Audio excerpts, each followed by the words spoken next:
Take a moment to look through our agenda so you can ground yourself in what we're going to be doing today.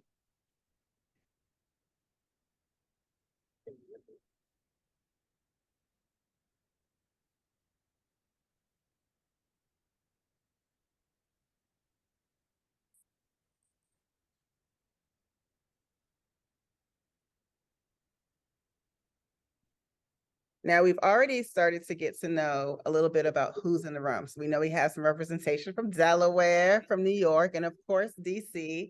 But let's get to know each other a little bit more in small groups. So we're going to brag about where we are from. And this is a cool activity you can use in your classroom as well. So when you go to your small groups, you're going to share your name. You're going to share where you were born. So where were you born? And one really cool thing about your birthplace. And to model, I will go ahead and introduce myself. So my name is Jennifer Kwaku. I was born in the really cool city of Philadelphia in Pennsylvania, and I love the Eagles, and we are having an awesome season so far. Go Eagles. And my co-facilitator is here too. So I'm going to ask that she introduces herself as well. Miss Allison? Hello, everybody. I am Allison Auerbach, and I was born in Washington, D.C. And what I love about it is the history. Thank you, Allison. So now it's your turn. We are going to open up the rooms very shortly. You'll have 5 minutes with each other to share where you're from, your name, and one really cool thing about your birthplace.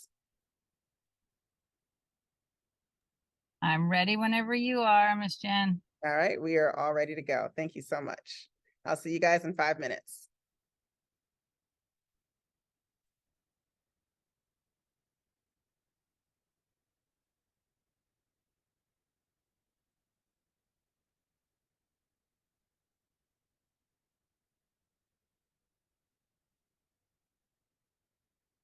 Take a minute to read these norms on your own.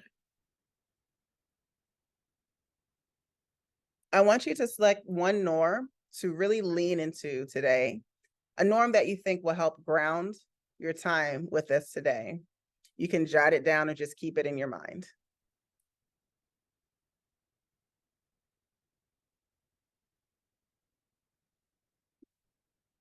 Let's go to our learning target for today.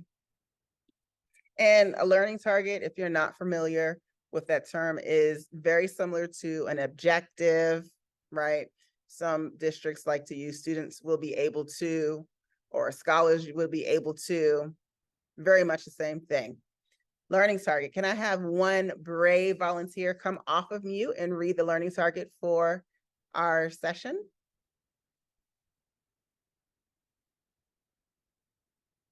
Okay, I'll do it. Okay, go ahead. Go ahead. Okay. I can reduce the effective filters of my multilingual students by acquiring a resource or activity to build equity and community in my learning space. That was a mouthful. So at this time, I want you Yes, it was. Thank you for volunteering to read that. I want you to reread it on your own and start putting some ideas in the chat. What is a word or a phrase that stands out to you about this learning target, or that's new, unfamiliar to you in this learning target? Go ahead and do that now.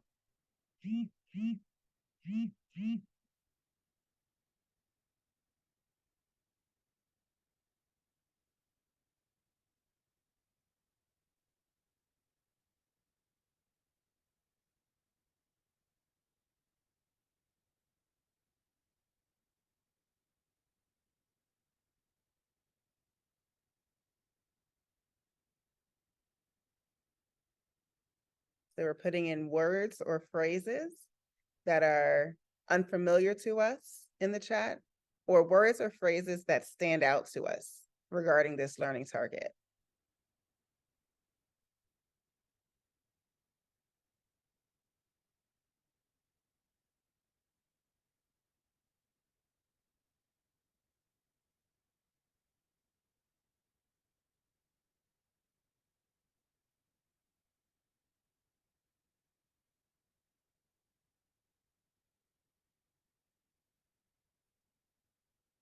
To ensure this work is real and relevant for you, I'm going to have you take a moment to close your eyes and center your time today, this work, this learning that you're going to be getting around a student or students. So this student or group of students is a student that's struggling in particular with speaking and comprehending the target language or your language of instruction. Okay, so go ahead and capture that student in your mind. Capture that group of students in your mind. And when you have that person or those people in your mind, give me a virtual or a real thumbs up in your camera, so I know that you have someone that you're going to ground this work around.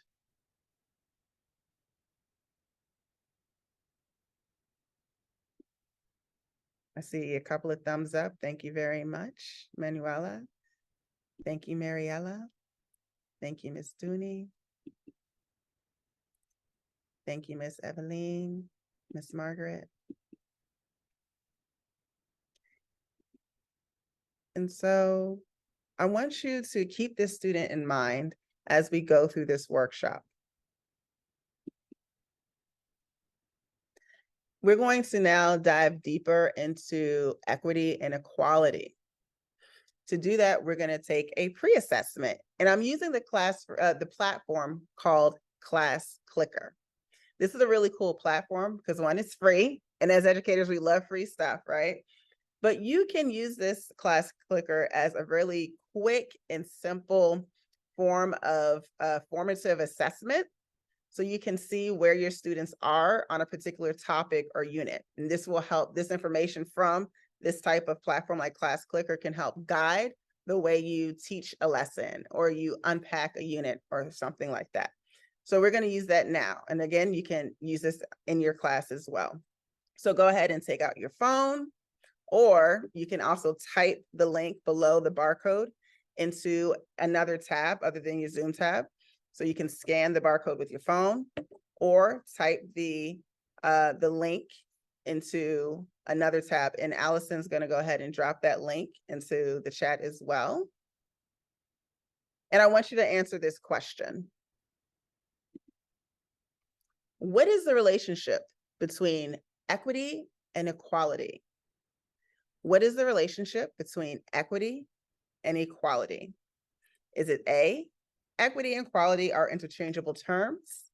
Is it B, equality is all students receive equal support, whereas equity is individual students receive the type of support they need? Or is it C? I'm not sure, and that's okay too.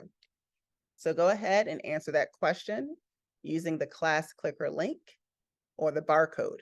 What is the relationship between equity and equality?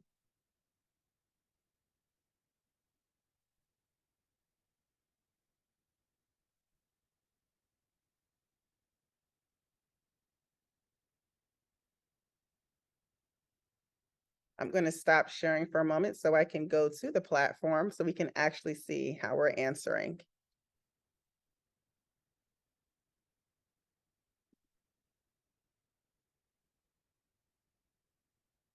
We have some people putting the answer in the chat. That's excellent. Thank you.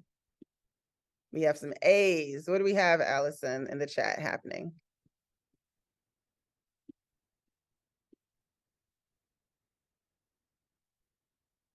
Some A's, some B's, a couple of B's. We've got a C,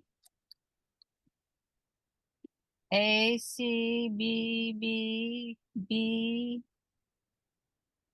Thank you. And now let's see what's happening in our Class Clicker platform. And actually, I'm going to go ahead and put that in the chat too after I share, so you can easily access the platform if you want to use it tomorrow.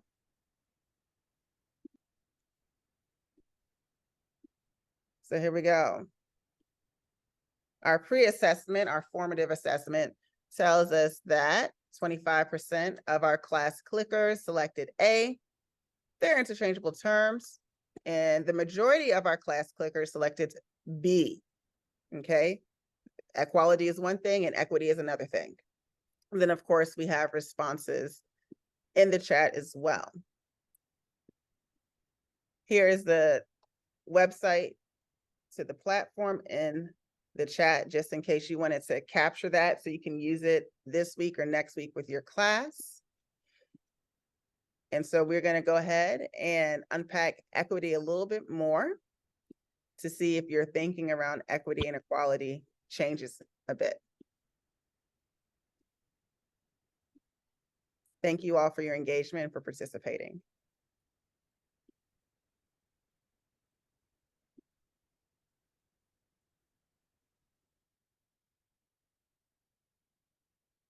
I would love to have another participant come off of mute or put your thoughts in the chat. And again, Allison will share some of what's happening in the chat. What do you see here? What do you see on this slide?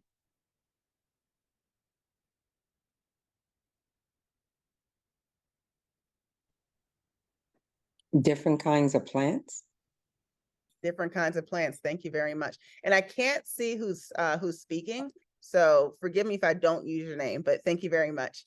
What do we know about these different kinds of plants? What do we know about these different kinds of plants?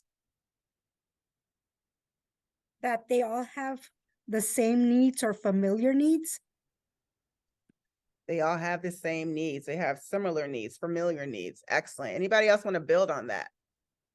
Miss Irvi said that some look exotic. And Juliet said the plants are different and the environment in which they grow and their needs are different. Excellent. We're going to build off of what everyone said and really what Miss Julie said. And we're going to make a connection to our classroom. So thinking about that, some of them look exotic. They're all different. Their needs are different. How do those concepts, those ideas connect to our multilingual learners in our learning spaces? You can come off of mute or you can put it in the chat. How do our ideas be shared about the plants, right? They're different. They have some of the same needs, but they have differing maybe amounts of those needs. How does that connect to our multilingual learners in our learning spaces?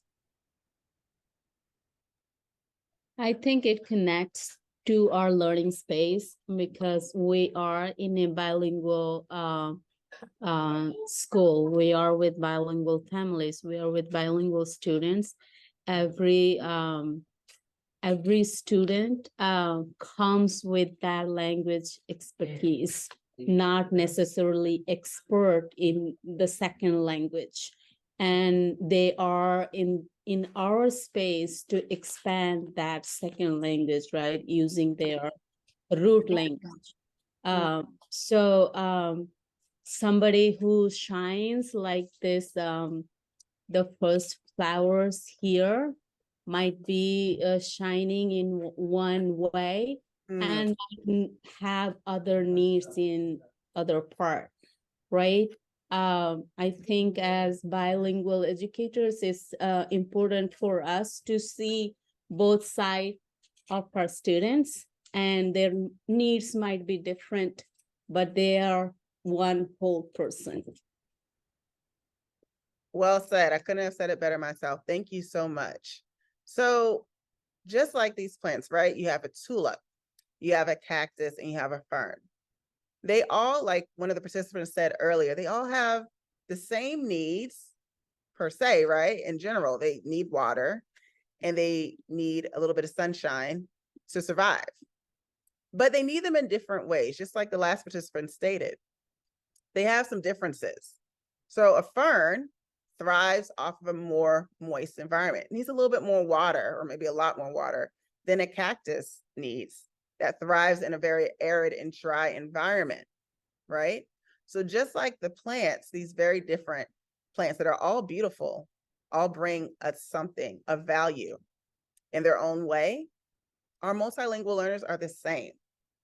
And we have to be able to identify and uplift those specific differences, right? And celebrate them in order to make sure we're creating an environment in which they can blossom to their fullest potential. In doing so is an example of moving from an equality mindset, thinking and acting as everybody needs the same thing, to an equity mindset, uplifting the differences, the individual characteristics of our learners, their assets and their challenges, and meeting them where they are. So now we're going to go into a video that introduces us to a definition of equity that's a little bit different. So while you watch this video, I want you to remember that student or the group of students that you thought about, that you committed to your memory at the beginning of this session. So a friend of mine had talked about just equity in general being the existence of difference. But another friend of mine said that when we're providing equity, we're giving kids the ability to live life on their own terms, which is to say, we provided the educational opportunities where they could decide what they want to do, rather than having their decisions foreclosed for lack of knowledge. And so when I think of equity, I think of fit. What fits the people that are in my room? And what can give them the ability to live life on their own terms when they leave me? So I don't want to be the system and the dispenser of knowledge myself. How can I create the conditions for inquiry to occur, to develop the skills they're going to need to be independent from me so that they can then practice that stuff on their own? I'd rather not be like a superstar to them. I'd rather be a Sherpa. I'd rather be the guy that's guiding them through. And then they start to understand, I can do this. Because you can only know what you can do when you do it independently. Yeah. And so how are we setting up our systems, for all of our vulnerable children so they can live life on their own terms? I think that's equity in the best way that I understand it now.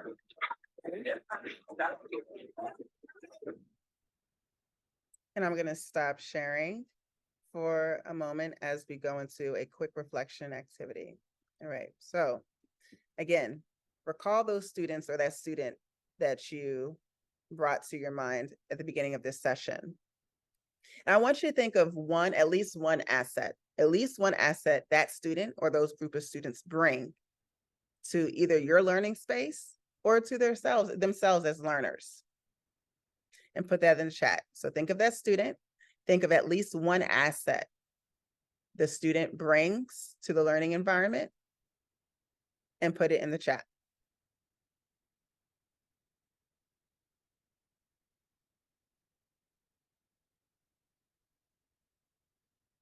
And we'll read off a couple.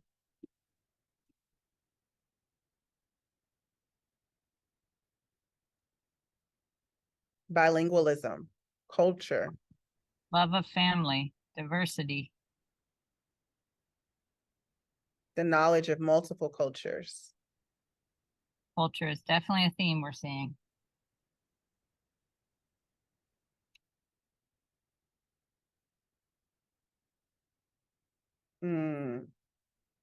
That's powerful. Willingness to try even though they are the only non-native Spanish speaker in a group. It takes a lot of bravery. And that also is an indicator that you must have done something to create a safe space for that learner. So kudos to you. Themselves, powerful. You can continue putting those in the chat as we move on to our next reflection. Yes, we can put the question in the chat as well. Allison, are you okay to do that? Yep. Thank you so much. And as we transition to the next reflection, feel free to peruse through the chat so you can see what some of your colleagues have shared.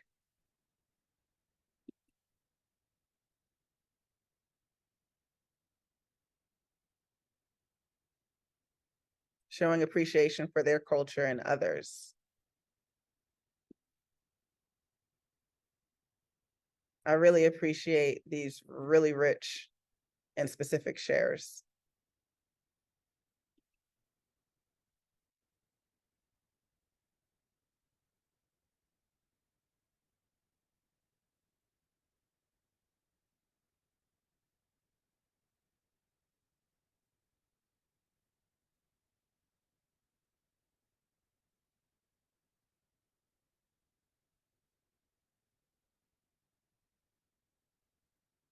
So a friend of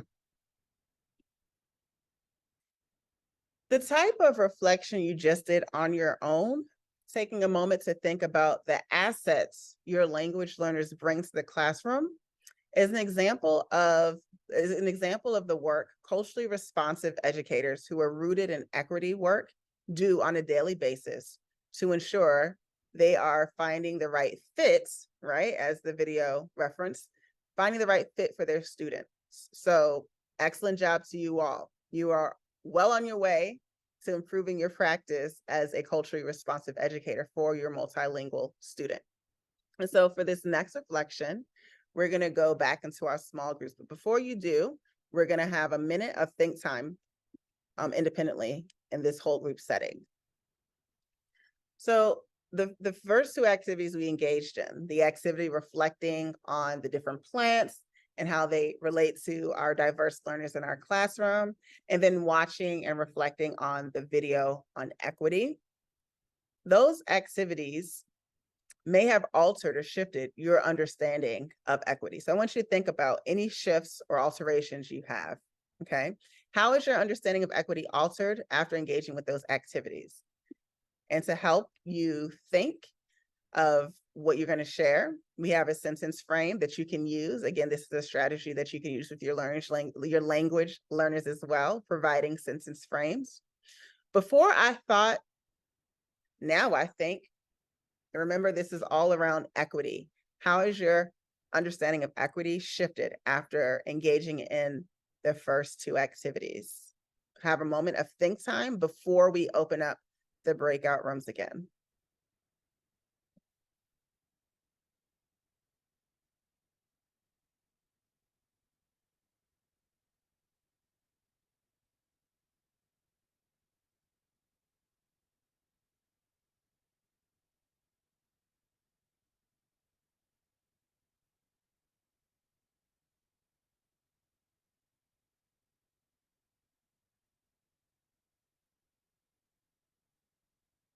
All right, we are ready to share. So Allison is going to reopen the breakout rooms, the same rooms you were in at the top of this session for the icebreaker. Please share what you've reflected on around how equity has shifted for you, how it's changed for you after engaging in the activities. This is also time for a break. So as soon as you share and hear from everyone that's sharing, feel free to take a brief break to take care of any personal or family needs that you have. We'll meet back here together right at 6:50, okay? So 6:50 is when we're gonna come back to meet. And Allison, whenever you're ready, you can open up the rooms. I hope with the time that you had to share and then the time you had to take care of your needs, you are ready to re-engage and dive deeper into our work. And thank you for being back on time. So there are, hold on. Sorry, something happened with my screen. Give me 1 second. Okay, here we go. Let me reshare my screen.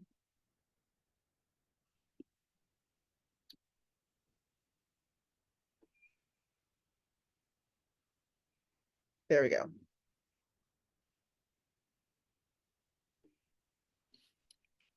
When we talk about doing the work or creating a more equitable environment in our learning spaces and in our classroom, there are many frameworks that you can use. And one framework in particular you can use, and we're going to focus on today, is called the 3 C's. And these 3 C's are designed to support you as an educator in developing a learning environment that is an equitable space for your multilingual learners. The 3 C's consist of community, curriculum, and culture. For the purposes of this workshop, because it is limited in time, we're going to focus on the first C, community. If you are interested in engaging with us further to explore curriculum and culture, we invite you, if you haven't already done so, to look into our fellowship And we'll be talking a little bit more about the Instituto Mundo Verde Fellowship at the very end of our time together. So when we think about community, and we're trying to assess if the community is contributing to an equitable classroom for our multilingual learners, we need to think if our multilingual learners are fully integrated into all classes and all activities. And when that's happening, you have what we call strong community. So I want you all to put in the chat, and if you feel comfortable, come off of mute. What are some indicators of strong community in a learning space or a classroom? What are some indicators of strong community in a classroom or a learning space? So what will you see? What will you hear? What's going on in a classroom that exemplifies strong community? Well, I believe that a strong community is when the children are engaged, they feel safe, no matter what answer they provide to the teacher. I feel that a community is when everybody is working as one unit to make them feel, that like a home, like, a village. Everybody is helping each other out. That's just my idea. Thank you for that share. I love that, Victoria. Does anyone want to build on that? Would I say something? Oh, I'm sorry. We have time for both. So Martha, I heard you start to speak, and then whoever was starting to speak, you can go after Martha, and then we'll move on. Go ahead. I think that that class flow better when you have a strong community, because if you have a strong community, that community always support you as a teacher, as with a full class. So and the kids engage better, so the class flows better. I think so. Agree. Thank you. And be sure to check out the comments in the chat, because many of your fellow participants are sharing lots of good ideas as well. Thank you, Allison. And there's one other person that sounded like they wanted to share. You can go ahead and share this. If you wanted to share out loud, go ahead and do that. Sorry, I'm driving, but I wanted to also add, I think it was, sorry, I can't see who's talking, but I believe it was just Martha. Just to piggyback off of what she just said, I think that in the classroom too, you would see like a strong essence of collaboration, not just with the teachers and students in the classroom, but other teachers and stakeholders outside of the classroom, as well as like respect. And it's a mutual respect, not like a fear, but more of mutual respect between the educator and the students, where it's understood, like rules and practices and procedures are understood to the fault that it doesn't have to be told. Thank you for sharing that. Excellent. You all gave excellent contributions to this question. These are everything that you all said. Ms. Martha, Ms. Dooney, is exactly what we want to see, what we would see in a classroom that exemplifies strong community. And along with what you all said in the chat, some other indicators, again, connected to what you all have said, diversity of student voice. Everyone has something to say. Everyone has the opportunity to speak, not just the same 2 or 3 students. Frequent positive peer-to-peer interactions across differences, right? That means we're seeing students play, talk about snack, talk about their activities, working together on academic and non-academic tasks across differences, different races working together, right? Different genders working together, and things you can't see across socioeconomic differences. That is also an indicator of strong community. And then finally, you all said it, high engagement. Now, it is important to also be aware of the indicators of weak community, not because we want to focus on that per se, but it's important for us to know what those signs are. So if we ever see them in our learning environments, or if we ever see them in a classroom, That should be a red flag for us to intervene very quickly to strengthen our community. What do you think some indicators are of weak classroom would be? What would you see here in a classroom that has indicators of a weak community?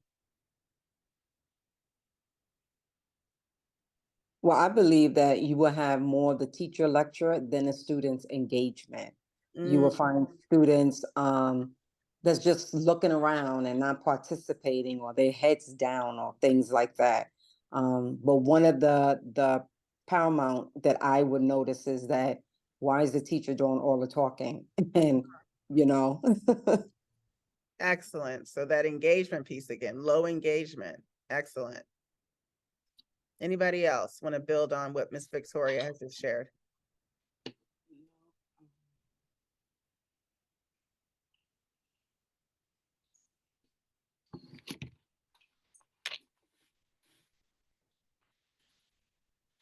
Excellent. And let's build on some of what has been shared by Ms. Victoria.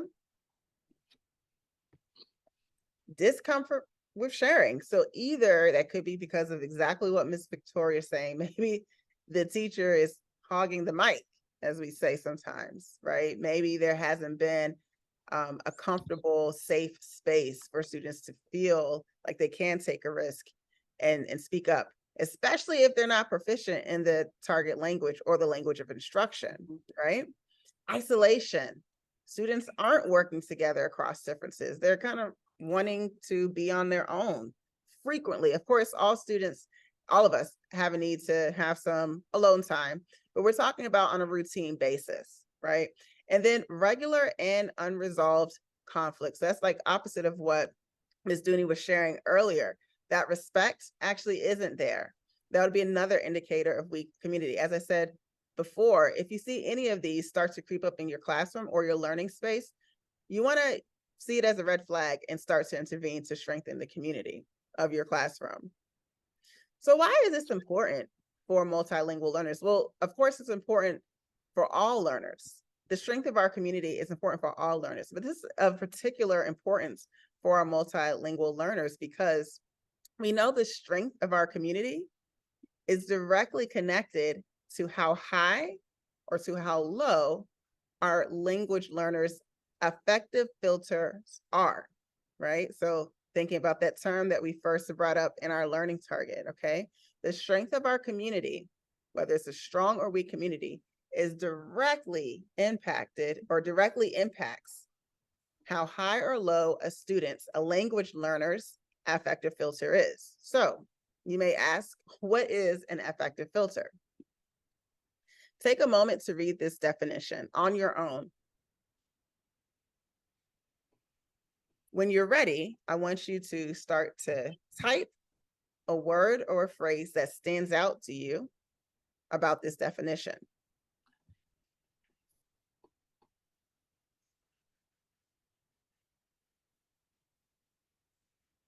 And Allison will read out some responses in our chat.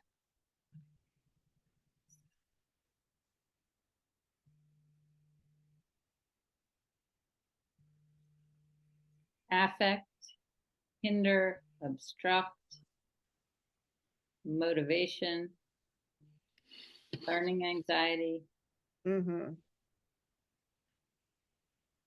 learner's attitude. Excellent. Feel free to continue putting things in the chat as we dive deeper into what the affective filter is and how it impacts language development for our language learners. I'm going to play a video, it has no sound. So, don't expect to hear anything from it, but I'm going to narrate over it so you can see what it's illustrating. So here you see a visual. So we have comprehensible input. That's all of the cool things you're teaching your students that are developmentally appropriate. Everything that you intend for them to learn, your lessons, your conversation, all of that, the exercises, the tasks, that's what we call comprehensible input, right? Now we have the affective filter, and that controls what gets processed or doesn't get processed by the brain. See right here, the more stress or anxiety a language learner is experiencing, the tighter that filter becomes, right? The higher the filter becomes. And as you can see here, it decreases the opportunity for that comprehensible input, all the cool stuff that you're teaching them that's developmentally appropriate. It decreases the opportunity for that to be processed by the brain, which in turn decreases the quality of language development, right? But when we do things to strengthen our classroom community and our learning spaces to decrease the stress and decrease the anxiety, look at that. There is a more fluid flow of that comprehensible input to the brain to be processed, to internalize all the cool things they're learning, and then to contribute to stronger and higher quality language development for our language learners. Now, one thing to note is, as educators, even though sometimes, it feels like people expect us to do everything, we can't control everything, right? We cannot control all of the stressors our students are experiencing that do affect their affective filter, right? So what happens to a student before they come into your classroom, what they ate, what they didn't eat, where they slept, if their parents got in an argument in front of them, whatever that they got in an argument with their friend, there's certain things that create a stressor or can create some anxiety that we cannot control.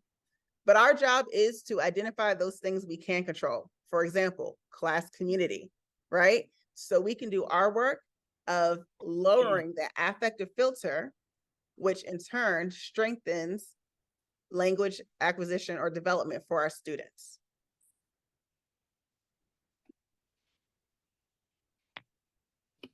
So now we are going to wrap up this session with a few activities you can walk away with in order to strengthen the community of your classroom.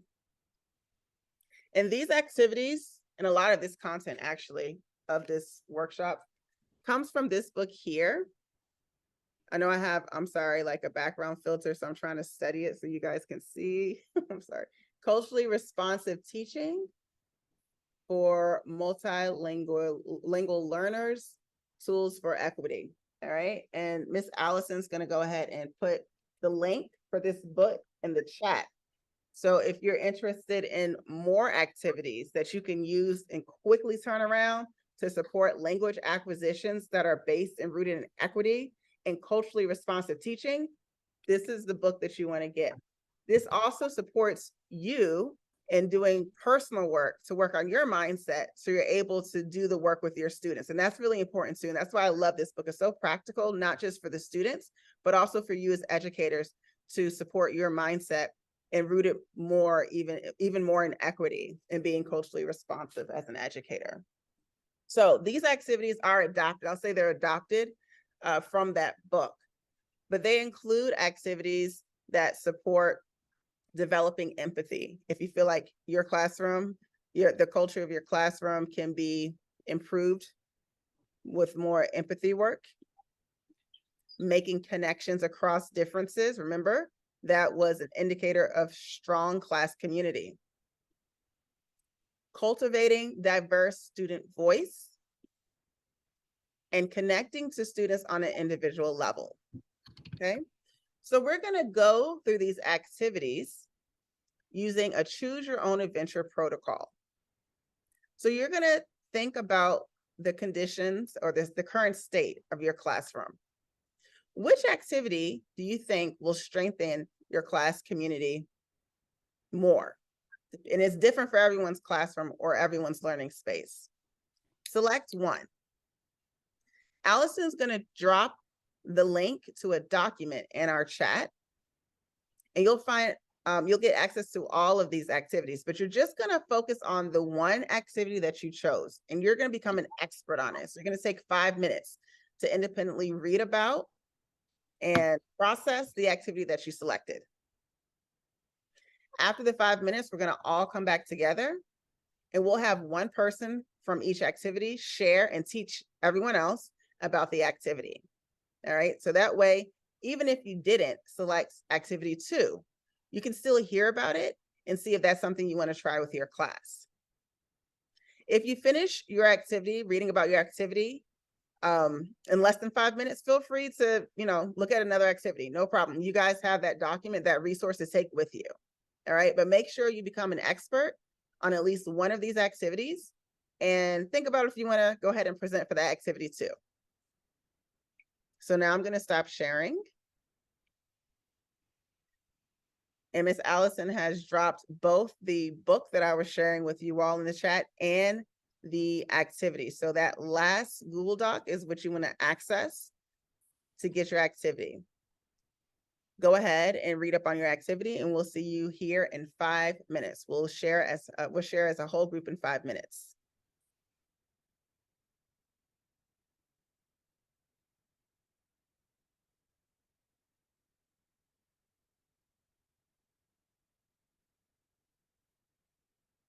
For this portion, we'll only have time for one person from each activity to share. So think about if you did activity 1, start thinking about if you're able to teach us about your wonderful activity. You'll have 2 minutes to share, and Miss Allison will be keeping time. And then we'll leave time for questions about any of the activities or any topic in this research, any topic during this workshop at the end of the share. So first up, activity 1. Who will be brave enough to come off from mute and share? Teach us about activity 1, developing empathy, teacher and student reflection. So one of the, with that activity, what came to mind is the parking lot, where the students will be engaged in an activity, of course, and you may have students who may be shy at answering questions or may not be able to answer that question, and you would give them a Post-it and have a little circle, and above it you would have parking lot, and before they leave they can place it on there to let you know what come to mind that they needed support in or what they didn't understand. And it can also be an assessment for you. So it would help you, further in the next lesson, either to modify what you taught the day or maybe pull that a certain amount of groups who may have that same question or concerns, and, make that into a little, learning activity again. Excellent. That's what I came to mind. Yeah. Thank you for sharing, Miss Victoria. Let's give her a virtual clap. Use some of your emojis on your screen, or come off of mute, or give her a thank you, congratulations. It's always challenging to be the first person to share. So thank you for being brave, Miss Victoria.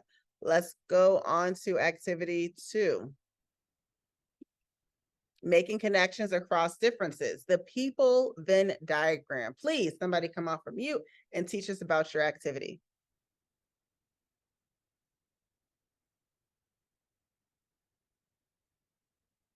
So to me, this one I would use when after a lesson or during a lesson, think, pair, share.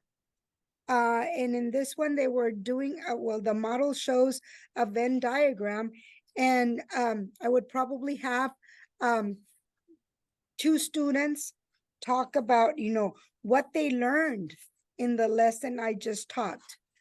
And maybe, someone picked up, if we were talking about Native Americans, maybe someone picked up, their ceremonies, about their culture, but the other one really focused on, what they, the different types of foods or their environment. So that would be like a compare and contrast situation. Excellent. Thank you so much, Ms. Manuela, for sharing. And then look, we're pointing out that compare and contrast, that's connected directly, at least in DC, to our standards, Common Core standards. So not only are you supporting relationships and building connections, you're doing so in a way that's directly connected to things to approaches that your students are supposed to be mastering by the end of the year. Thank you so much for sharing that. Moving right along, activity 3, who's gonna come and teach us about cultivating diverse student voice? Think, pair, share.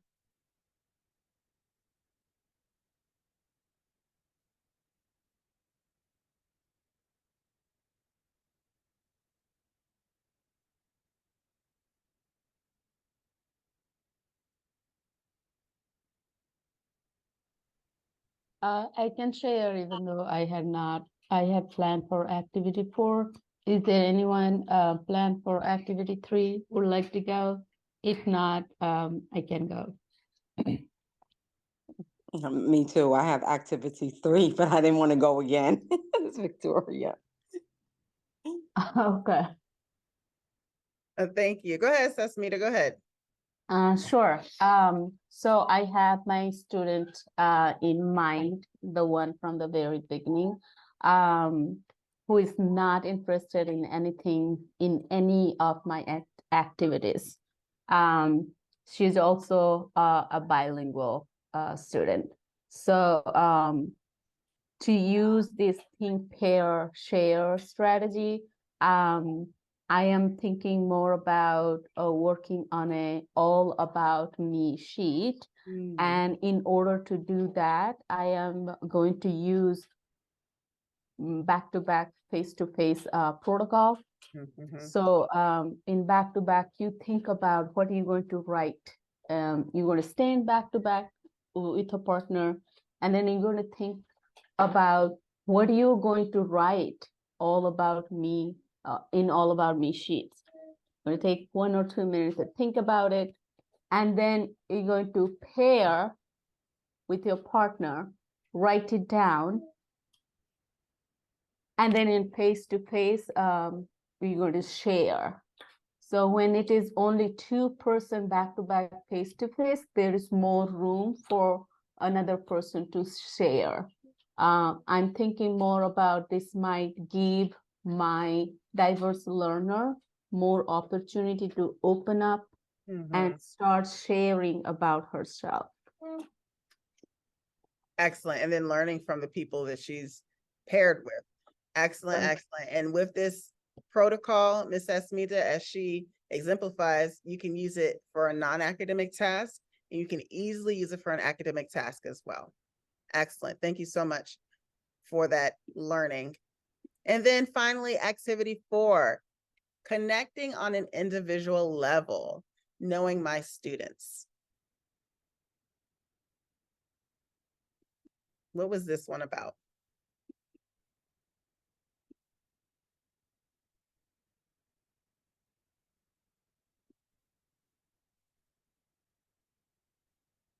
I can share. So this is one that stood out to me because I think, we can, especially if you're departmentalized or teaching like a lot of different groups of kids, sometimes it can feel like they get lost in the mix. And so wanting to build a personal relationship with them and get to know them better on an individual basis, you basically sit down and think of all of your students and make a list of their names as they come to your mind. And then you create another column next to their names and write down one non-academic fact that you know about that student. So the examples given were like, okay, I don't know, Carmen is a cheerleader, right? Or Jackson plays soccer. And then make a third column on your sheet to write a check mark if you have had a recent conversation or maybe ever a conversation with them about that particular non-academic fact. So about a hobby or family member or something like that. And then you want to go back to your rosters and kind of cross-reference. Are there any students I forgot to write down that like maybe their names just didn't come to me? And are there students for whom I didn't recall a non-academic fact? And so if so, you then want to create a priority list of students that you want to check in with and really actually set sort of a due date for yourself. So what students do I need to have a chat with? Because like, I actually don't know anything about them outside of an academic setting. So I want to prioritize having a conversation with them and actually give myself sort of an assignment date of when I want to do that by, just so you're giving yourself a chance to have those personal connections. Thank you so much, Carly, for giving such a detailed summary. And this is so important because as busy educators with the class, whether you're working in a small group or a whole class of 30, we know that many times it's so easy for us to focus on the student that is getting the most of our attention. And that causes some students not to get a connect, not to have an authentic relationship with us because we're so busy trying to manage this student, or, we don't get these relationships across the classroom like we should. So taking a step back to do an inventory, just like Carly, thank you so much, Carly, explained. That'll help highlight those students that we haven't connected with at all. And then we can focus in to ensure they feel a sense of belonging too. You all did an excellent job with this share. Again, these resources are for you. Everyone has view-only access, so feel free to make a copy of whatever you find useful and then modify. You can edit and modify it after you make the copy to fit your needs. So we are at the end of our workshop. Please revisit the learning target. I can reduce the affective filters of my multilingual students by acquiring a resource or activity to build equity and community in my learning space. I want you to do a self-rating, 0 to 4. 0 being I'm a total novice at this. I know nothing about anything that's in this learning target, all the way up to 4. I'm an expert. I mastered this learning target after this workshop, and I can actually teach some of these principles to another educator. Rate yourself 0 to 4 and put it in the chat right now. I can reduce the affective filters of my multilingual students by acquiring a resource or activity to build equity and community in my learning space. And Allison will read off some of what we're seeing in the chat. We've got a number of 3s and a 2.5, a 3.5. Oh, there's another 3.5. Looks like we're probably averaging around a 3. Excellent. You can continue to put your self-reflections or self-ratings in the chat. And this is a learning target that as an educator of multilingual students, there's always room for growth. There's always a new strategy that you learn from another educator. There's always new research that can improve your practice. So this is something you'll continue to revisit and strengthen and improve as your years as an educator increases. So we consider this workshop as a snack. If you want the full course, we want you to really, really, really consider joining our fellowship. I'm going to share a quick video with you all that tells you a little bit about the work that we do in our fellowship.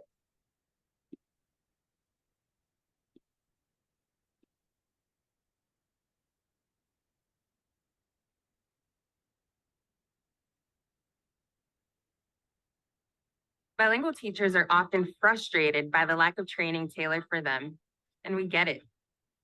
The Mundo Verde Fellowship is a program designed to rapidly empower educators, teachers, teaching assistants, and paraprofessionals with the mindset and skill set needed to excel in bilingual classrooms.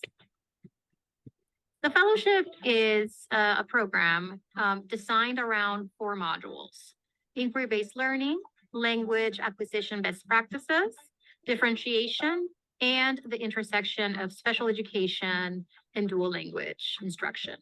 These 4 modules, we believe, are really the foundation of what any bilingual teacher should be able to know and do with proficiency to best serve bilingual learners. He aprendido esta confraternidad todo lo que soy hoy en día como maestra en Mundo Verde. El fellowship me enseñó a tener esa empatía y esa paciencia con los niños, y ahora mi expectativa es que es muy importante que el niño exprese sus emociones para que ellos puedan lograr un éxito. Todos los días aprendes. Siempre estás en entrenamiento. The structure, content, and design of the fellowship engages diverse educators who are at different places in their careers in a way that is successful for a whole host of learners.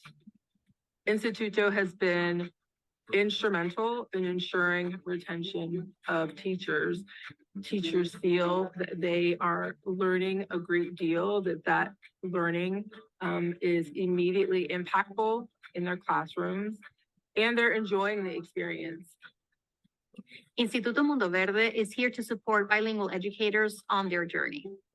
We provide a dynamic learning community and programs designed for anyone who works in a bilingual classroom to become the best bilingual teacher they can be. Our collective goal is to uplift the lives of bilingual learners and accomplish so much more than we think possible. De verdad que me siento privilegiada de pertenecer a esta gran familia. Shout out to Allison, featured on that video. All right. Bilingual teachers are often frustrated by the lack of training. All right. So in closing, just to review some of the aspects of the fellowship, go ahead and take a moment to read what the fellowship features. If you have any questions about the fellowship or about this workshop, you can start to populate them in the chat. Allison will also put a link to the fellowship, very brief application in the chat as well. These are additional features of the IMV Instituto Mundo Verde Fellowship.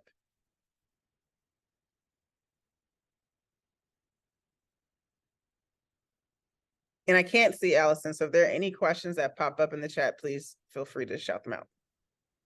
So the question is, how long is the fellowship program? It runs from October to April with it's on most of the work you engage on an online platform, and the expectation is it'll take 2 to 3 hours a week of your time, but it's flexible because you access the materials on your own time and then work on, as it says right here, it's self-paced learning modules, and then you work on applying those in using performance through performance tasks in meaningful ways in your classroom with your students.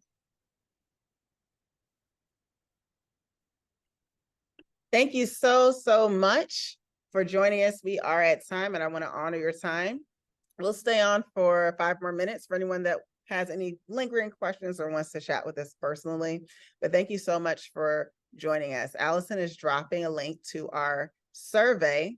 The survey will take you no more than 3 minutes. Please, please, please fill out their survey so we can make sure we are designing offerings that support you and the needs of your multilingual classroom. And again, my name is Jennifer Kwaku.